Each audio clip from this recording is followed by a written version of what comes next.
ജീവിതത്തിൽ ഒരിക്കൽ ഒട്ടും പ്രതീക്ഷിക്കാതെ വന്ന ഒരു പെൺകുട്ടിയുടെ കഥയാണ്. സലീന, നീ എവിടെയാണെന്നോ എന്താണ് ചെയ്യുന്നതെന്നോ ഇപ്പം എങ്ങനെയാണെന്നോ എനിക്കറിയില്ല. പക്ഷെ നിനക്ക് വേണ്ടിയിട്ടാണ് ഇന്നത്തെ ഈ 5 മിനിറ്റ്. ഞാൻ ഈ ഓർക്കാനുള്ള സമയം കിട്ടിയപ്പോൾ ഓർക്കായിരുന്നു കേട്ടോ. പണ്ട് ഞാൻ ദുബായിലായിരുന്ന ടൈമിൽ നിങ്ങൾക്ക് അറിയാവുന്നത് പോലെ തന്നെ അവിടെ 94.7 എന്നൊരു റേഡിയോയുടെ പ്രോഗ്രാമിംഗ് ചീഫൊക്കെ ആയിട്ടൊക്കെ പ്രവർത്തിക്കുന്ന സമയമാണ്. ചീഫ് എക്സിക്യൂട്ടീവ് പ്രൊഡ്യൂസർ എന്ന തസ്തികയിലൊക്കെ ഇരിക്കുന്ന വളരെ നല്ല സമയമാണ്. ദുബായിൽ എൻ്റെ ടൈം എന്ന് പറയുന്നത് ഗംഭീര സാലറിയും കാര്യങ്ങളൊക്കെ ആയിട്ട് ഭയങ്കര ബ്രാൻഡ് കോൺഷ്യസ്, അത് ഇത് ആഡംബരമായിട്ടുള്ള ജീവിതം. ഓരോ വെള്ളിയാഴ്ച 4 വെള്ളിയാഴ്ച കഴിയുമ്പോൾ ശമ്പളം കിട്ടുകയല്ലേ, ശമ്പളം വലിയൊരു തുക ഒക്കെ ആയിട്ടൊക്കെ ഇങ്ങനെ പോകുന്ന കാലത്താണ് ഖത്തറിലേക്ക് പോകുന്നതും എൻ്റെ പതനം തുടങ്ങുന്നതും. ഖത്തറിൽ വെച്ചിട്ട് ഞാൻ അതുവരെ ഉണ്ടാക്കിയ മുഴുവൻ സമ്പാദ്യം ഒരൊറ്റ അടിക്കൊക്കെ ഇല്ലാണ്ടൊക്കെ ആയിപ്പോയി മൊത്തത്തിൽ പെട്ടുപോകുന്ന സമയം. അപ്പോൾ അതിന് മുൻപും അതിന് ശേഷമുള്ള 2 ദുബായ് കാലങ്ങളിലാണ് ഈ കഥ നടക്കുന്നത്. എൻ്റെ ദുബായിൽ നിന്ന് ഞാൻ ഖത്തറിലേക്ക് പോകുന്ന ആ സമയത്ത് നമ്മുടെ സുഹൃത്തുക്കൾക്കൊക്കെ സെൻഡ് ഓഫ് വേണമല്ലോ. അപ്പോൾ കരാമയിലുള്ള ഒരു ഹോട്ടലിൽ പോയിട്ട്, ഒരു ബാർ അറ്റാച്ച്ഡ് ഹോട്ടലിൽ പോയിട്ട് നമ്മുടെ സുഹൃത്തുക്കളൊക്കെ മദ്യപിക്കും. ഇപ്പം ഞാൻ ഈ മദ്യവിരുദ്ധ പ്രവർത്തനമൊക്കെ ആണെങ്കിൽ ഇവന്മാർ എന്നെ അന്ന് പൊക്കിക്കൊണ്ട് പോയിട്ട് എന്ത് തന്നെ ആണെങ്കിലും നിന്റെ വക ചിലവ്. അപ്പം ഞാൻ പറഞ്ഞു ഫുഡ് ഞാൻ മേടിച്ചുതരാം, മദ്യം അതില്ല. ശരി, ഇവന്മാരെ സമ്മതിച്ചു.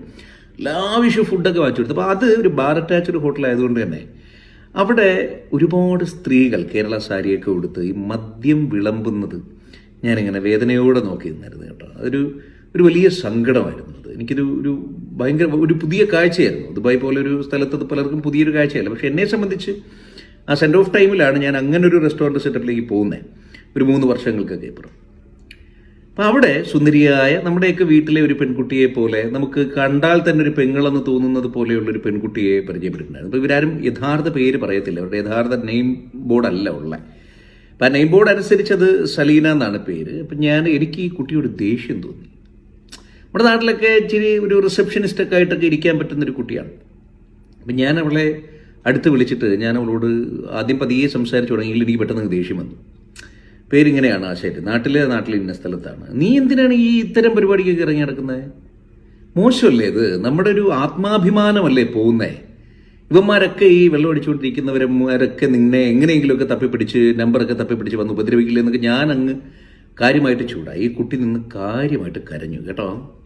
അപ്പം ഞാൻ പിറ്റേന്ന് ഇങ്ങ് വരും. അപ്പോൾ പോകുന്നതിന് മുമ്പ് ഞാൻ എൻ്റെ അന്നത്തെ വിസിറ്റിംഗ് കാർഡ് എടുത്ത് കൊടുത്തിട്ട് പറഞ്ഞു, നിനക്ക് എന്തെങ്കിലും ആവശ്യം ഉണ്ടെങ്കിൽ ഈ നമ്പറിലേക്ക് വിളിക്കും. ഞാൻ വിചാരിച്ചാൽ ഏതെങ്കിലും ഒരു ജോലി എവിടെയെങ്കിലും സെറ്റ് ആകാതിരിക്കില്ല. എന്നിട്ട് ഞാനങ്ങ് ഭീകരമായിട്ട് വായി തോന്നുന്നതൊക്കെ പറഞ്ഞു. ഞാൻ കയ്യിൽ നിന്ന് അന്ന് ഇച്ചിരി കയ്യിലുണ്ടായിരുന്ന പേഴ്സ് പിറ്റേന്ന് പോവാണല്ലോ, അപ്പോൾ ഒരുപാട് പേഴ്സിൽ പൈസ വെച്ചേക്കേണ്ട കാര്യമില്ല. അതിൽ നിന്നൊരു നോട്ട് എടുത്ത് കൊടുത്തിട്ട് ഇച്ചിരി തുക കൊടുത്തിട്ട് ഇതുകൊണ്ട് നിനക്ക് എന്തെങ്കിലുമൊക്കെ ചെയ്യാനുണ്ട്, ഈ പണി നിർത്തിക്കോണം, മറ്റേത് പ്രശ്നം എന്നൊക്കെ പറഞ്ഞാൽ ഞാൻ ഭയങ്കര ദേഷ്യപ്പെട്ടു. അവളൊന്നും പറഞ്ഞില്ല. അപ്പോൾ എൻ്റെ ഈ വിസിറ്റിംഗ് കാർഡിലെ നമ്പറിലേക്ക് ഇവർക്ക് രാത്രിയൊക്കെ ഡ്യൂട്ടി ആയിരിക്കുമല്ലോ, ഒരു പിറ്റേന്ന് പകലൊരു ഉച്ചയൊക്കെ അടുപ്പിച്ച് എനിക്കൊരു കോൾ വന്നു. എന്നിട്ട് പറഞ്ഞു, സാർ എൻ്റെ പേര് ഇന്നതാണ്, ഈ സലീന എന്ന് പറഞ്ഞ ആ കുട്ടിയാണ്. എനിക്കത് ഭയങ്കരമായിട്ട്, ഞാനിത് ഒരുപാടും ഇതിന് മുമ്പും പലരും എന്നോട് വഴക്ക് പറഞ്ഞിട്ടുണ്ട്, ചീത്ത പറഞ്ഞിട്ടുണ്ട്. പക്ഷെ വാപ്പ തീരെ ചെറുതിലേ ഇട്ടിട്ട് പോയതാണ്. ഉമ്മയാണ് ഉണ്ടായിരുന്നത്, ഉമ്മയ്ക്ക് ക്യാൻസറാണ്, ഉമ്മ നാട്ടിൽ ചികിത്സയിലാണ്. 2 അനിയത്തിമാർ ഇനിയുണ്ട്. എനിക്ക് വേറൊരു ഓപ്ഷനും ഇല്ല. ദുബായിലേക്ക് ജോലിക്ക് വേണ്ടിയിട്ട് വന്നിട്ട് മറ്റൊരു ജോലിക്ക് വന്നിട്ട് പിന്നീട് ഈ വിസയിലേക്ക് മാറേണ്ട ഒരു ഗതികേട് വന്നുപോയി. അപ്പോഴും എനിക്ക് തേച്ചില്ല. ഞാൻ പറയും, മോളെ ഇതൊരു നല്ല ജോലിയല്ല, ഞാനൊരു ജോലി സംഘടിപ്പിച്ചു തരാമെന്നൊക്കെ പറഞ്ഞിട്ട് ഞാൻ അന്ന് എൻ്റെ സൗഹൃദ വലയങ്ങളോടൊക്കെ സംസാരിച്ചിട്ട് ഈ കുട്ടിക്ക് ജോലി വാങ്ങിക്കൊടുക്കാനുള്ള ശ്രമങ്ങൾ നടത്തി. അതൊക്കെ പറഞ്ഞ് ഏൽപ്പിച്ചിട്ട് ഞാൻ അവിടെ നിന്ന് പോന്നു. പിന്നെ ഖത്തറിയുമാണ്. ഖത്തറിൽ ഞാൻ അനുഭവിച്ച് പിണ്ടം പറഞ്ഞ് കഷ്ടപ്പെട്ട് മരണത്തോടൊക്കെ മല്ലടിച്ച് ഒരു പരുവത്തിന് എംബസി വഴിയൊക്കെ നാട്ടിൽ വന്ന് കയറി ഉണ്ടാക്കിയ പൈസ മുഴുവൻ പോയി. ഉറ്റ സുഹൃത്തുക്കൾ, ബന്ധുക്കൾ, കാര്യങ്ങൾ എല്ലാവരും പോയി വല്ലാത്തൊരവസ്ഥയിലൊക്കെ നിൽക്കുമ്പോൾ ഒരിക്കൽ എനിക്ക് അബ്ദു എന്ന് പറഞ്ഞിട്ട് എൻ്റെ അടുത്ത സുഹൃത്തുക്കാരുണ്ട്, അവൻ എനിക്ക് ടിക്കറ്റ് അയച്ചു തന്നിട്ട് ഞാൻ തിരികെ കയറിയിട്ട് ദുബായിൽ പോയി. അപ്പോൾ വിസിറ്റിംഗ് വിസയിൽ പോവാണ്. അന്ന് നമ്മൾ ഈ മറ്റേ കിടിലം ഫിറോസ് അല്ലെങ്കിൽ റേഡിയോക്കാരൻ അല്ലെങ്കിൽ ആ സംഗതികളൊന്നും വർക്കൗട്ട് ആവത്തില്ല. ഒരുപാട് കടം വന്നു പോയി. അപ്പോൾ ഇതെങ്ങനെയെങ്കിലുമൊക്കെ വീടുന്നു. അപ്പോൾ അബ്ദു താമസിക്കുന്ന ഒരു അൽമംസാർ സെൻ്റർ ഉണ്ട്, അതിൻ്റെ താഴെ നിറയെ കാർ പാർക്കിംഗ് ആണ്. ഒരു കാറ് കഴുകിയാൽ അന്ന് 15 ദിർഹം കിട്ടും. എൻ്റെ അടുത്ത് പറഞ്ഞു, നിനക്ക് പൈസയാണ് വേണ്ടതെങ്കിൽ പൈസ നമ്മുടെ മുമ്പിൽ ഇങ്ങനെ ജോലി ചെയ്തുണ്ടാക്കാൻ പറ്റും. അങ്ങനെ അവൻ തന്ന ധൈര്യത്തിൽ ഞാൻ കാറ് കഴുകാറായി.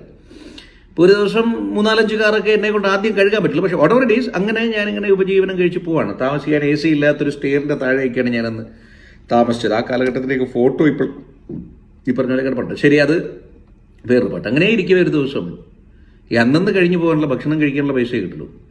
ഒരു ദിവസം ഇതവിടെ ഇല്ലീഗലാണ്, ഇങ്ങനെ വന്ന് കാറ് കഴുകിക്കൂടാ, അതൊരു വലിയ പ്രശ്നമായി മാറുന്ന ഒരു സംഗതിയാണ്. അപ്പോൾ ഒരു ദിവസം അവിടെ റെയ്ഡ് വന്നിട്ട് എന്നോട് ഇനി മേലിൽ ഇവിടെ കഴുകാൻ പാടില്ല എന്നൊക്കെ പറഞ്ഞു. ശരി, ഞാനതൊക്കെ പറഞ്ഞു. പിന്നീട് അങ്ങോട്ട് പട്ടിണിയായി. അപ്പോൾ അബ്ദുവും ആ സമയത്ത് ഇച്ചിരി പെട്ട് നിൽക്കുന്ന ടൈമാണ്. മൊത്തത്തിൽ നമുക്ക് പട്ടിണി കൂടി വന്നു. ഒരു ദിവസം കരാമയിൽ അവിടെ ഈ മറ്റേ നമ്മൾ ചൂണ്ടിക്കാണിച്ചു കൊടുക്കുന്ന മീനിനെ പൊരിച്ച് തരുന്നൊരു സെറ്റപ്പ്. എനിക്ക് ഭയങ്കര ഇഷ്ടമായിരുന്നു ആ സമയത്ത്, നല്ല കാശൊക്കെ ഉണ്ടായിരുന്ന ടൈമിൽ. ഒരു ദിവസം ഭയങ്കര കൊതി, അതുവഴി നടന്നു പോയപ്പോൾ മൂക്കിനകത്ത് ഇങ്ങനെ അടിച്ചു കയറും. അപ്പോൾ ഇതിൻ്റെ ഫ്രണ്ടിൽ പോയിട്ട് ഇങ്ങനെ വായി നോക്കി നിൽക്കുകയാണ്, ഭയങ്കര വിശപ്പ്. അന്നത്തെ ദിവസം രാവിലെ ഈ ദുബായിലെ റെസ്റ്റോറൻറ്റുകളുടെ വലിയൊരു ഗുണം, അവിടെ ചെന്ന് കയറി ചായ കുടിച്ചാലും സാലഡ് ഫ്രീ ആയിട്ട് കിട്ടും, ഗ്രീൻ സാലഡ്. അപ്പോൾ അത് കഴിച്ചിട്ടാണ് അന്ന് വിശപ്പൊക്കെ അകറ്റി ഇങ്ങനെ ഇരിക്കുകയാണ്. അന്ന് വേറെ ഒന്നും കഴിച്ചിട്ടില്ല, ഞാനും കഴിച്ചിട്ടില്ല, അബ്ദു കഴിച്ചിട്ടില്ല. അപ്പോൾ ഞങ്ങളിങ്ങനെ നിന്നപ്പോൾ ഈ സലീന എന്ന് പറയുന്ന പെൺകുട്ടി നമ്മുടെ ഓപ്പോസിറ്റുള്ളൊരു പബ്ബിൽ നിന്ന് ഇങ്ങനെ ഇറങ്ങി വരിക. ആ ഭാഗത്തെ ഒരു ഹോട്ടൽ സെറ്റപ്പ്, ഒരു ബാർ സെറ്റപ്പ്, അവിടെ നിന്ന് ഇങ്ങനെ ഇറങ്ങി വരിക. അപ്പോൾ എനിക്കിവളെ കണ്ടല്ലോ, ഞാനിവളെ കണ്ടു, ഇവളെ എന്നെയും കണ്ടു. അടുത്തത് എന്ത് പറയണമെന്ന് എനിക്കറിയില്ല. ഞാനന്ന് ഭീകരമായ ജാടയൊക്കെ ഇട്ട് രക്ഷപ്പെടുത്തി അടങ്ങുള്ളതൊക്കെ പറഞ്ഞിട്ട് നമ്പറൊക്കെ സെറ്റ് ചെയ്ത് കൊടുത്തിട്ട് പോയല്ലേ. അപ്പോൾ ഈ കുട്ടി നേരെ എൻ്റെ നേരെ വരികയാണ്. എനിക്കാണെങ്കിൽ ചളിപ്പ് എന്താണെന്നുണ്ട്. ഇപ്പോഴും അവൾ ബാറിൽ നിന്ന് ഇറങ്ങി വരുന്നത് കൊണ്ടും ഏകദേശം അതേ കോസ്റ്റ്യൂം ആയതുകൊണ്ട് തന്നെ അത് തന്നെ ആയിരിക്കും പ്രൊഫഷൻ എന്നുള്ളത് മനസ്സിലാക്കാമല്ലോ. അടുത്ത് വന്നിട്ട് ഞാൻ അന്ന് കൊടുത്തൊരു തുകയുണ്ട് കേട്ടോ, ആ തുകയുടെ ഇരട്ടി വരുന്നൊരു തുക, ഒരു നോട്ട് എൻ്റെ കയ്യിൽ കൊണ്ടുവന്ന് വെച്ചിട്ട് എന്നിട്ട് പറഞ്ഞു, ഞാൻ അധികം നിങ്ങളോട് സംസാരിച്ചുകൊണ്ട് നിൽക്കുന്നത് നല്ലതല്ല, ഞാനും പോവാണ്, എനിക്കും പോകാറായി. ഞാൻ അന്വേഷിച്ചായിരുന്നു, ഇവിടുന്ന് പോയതിന് ശേഷം എന്തായെന്ന് അന്വേഷിച്ചായിരുന്നു, ഖത്തറിലെ വിശേഷങ്ങൾ അറിഞ്ഞായിരുന്നു, അതിൽ എങ്ങനെ കോണ്ടാക്ട് ചെയ്യണം എന്ന് എനിക്കറിയായിരുന്നു. ഇതായിരുന്നില്ല, ആ കാർഡിലുണ്ടായിരുന്ന നമ്പറൊക്കെ പോയല്ലോ, അത് പിന്നീട് ഇല്ല. ഈ കാശ് അന്ന് തന്നത് തിരികെ തന്നു, പലിശ ഉൾപ്പെടെ എന്ന് കരുതിയാൽ മതി. എന്ത് കോലമായത്, പോയിട്ട് എന്തെങ്കിലുമൊക്കെ കഴിക്കുക, എന്നിട്ട് എന്തെങ്കിലും ആവശ്യമുണ്ടെങ്കിൽ വിളിക്കുക. ഞാനത് വാങ്ങാതിരുന്നില്ല, ഞാൻ 2 കൈ നീട്ടി ആ കാശ് മേടിച്ചു. അന്ന് ഈ പറഞ്ഞ പോലെ 2 കാര്യങ്ങളാണ് മനസ്സിലായത്. ഒന്ന്, നമ്മൾ ഒരാളെയും കുറച്ച് കാണരുത്,